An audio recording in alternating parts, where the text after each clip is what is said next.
Tiniyak ni Senador Panfilo Ping Lacson na walang sasantuhin sa investigasyon ng Senate Blue Ribbon Committee, kabilang na ang mga nadadawit na senador kapag may naipakitang resibo ang mga nag-aakusa.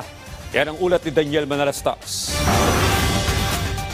Papayagan ng makalabas pansamantala ng Senado ang nakontempt na si Bryce Hernandez na nadadawit sa flood control scandal na siyang nagdadawit naman sa ilang senador sa kontrobersiya. Pero nilinaw ni Senate Blue Ribbon Committee Chairperson Panfilo Lacson, hindi inaalis ang contempt order laban kay Hernandez. Pero papayagan siya makalabas mula 6 a.m. hanggang 6 p.m. lamang.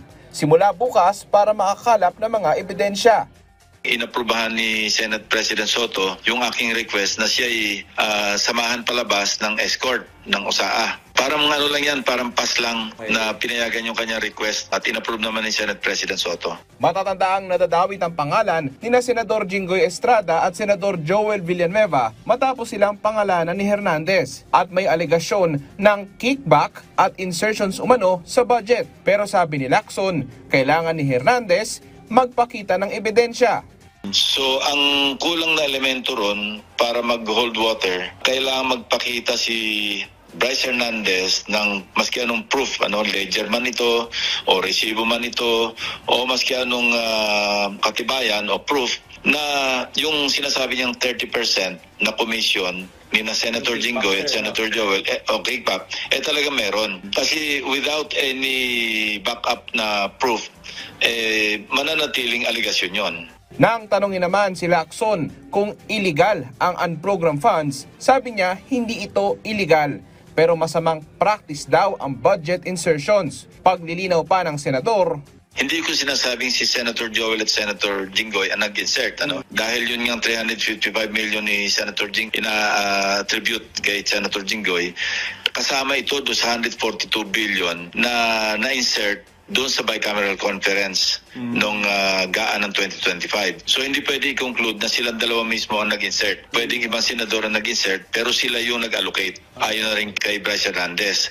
Wala pang komento si Estrada sa mga naging pahayag ni Lacson, pero nauna na niyang pinabulaanan ang mga alegasyon laban sa kanya. Pero sa hiwalay na pahayag, sinabi ni Estrada na umaasa siya na magbibigyan siya ng patas at makatarungang investigasyon kasabay ng paggulong ng investigasyon ng Independent Commission for Infrastructure. Buo raw ang tiwala niya at kumpiyansa na mailalantad ang katotohanan sa investigasyon ng ICI. Tinawag naman niyang unreliable na testigo si Hernandez. Pinabulaanan naman ni Villanueva na nagpasok siya ng unprogrammed funds. Wala raw ganitong kapangyarihan ang ordinaryong senador. Sinagot din niya ang alegasyon ng kickback. Kickback daw po na tumataginting na 30%. Ni kontraktor o proyekto, wala din pong maipakita. Ano to?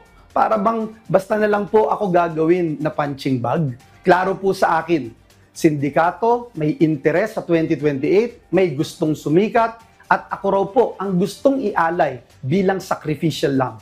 Sasagutin niya daw sa korte ang mga pinupukol sa kanya. May tirada rin siya kay Representative Zaldico. Huwag po nating kalimutan, nag-umpisa po itong lahat ng ito noong yung name that cannot be mentioned, eminensyon ni Joel Villanueva, si Zaldico, na naglagay ng napakaraming congressional insertion, lalo na sa ating lalawigan sa Bulacan noong 2023. Dahil po sa pagkakadawit ni Zaldico, nag-umpisa na ang pagkasira at pagbato ng putik sa ating pangalan. Wala pang pahayag si Ko sa mga banat ni Villanueva. Daniel Manalastas para sa Pambansang TV sa Bagong Pilipinas.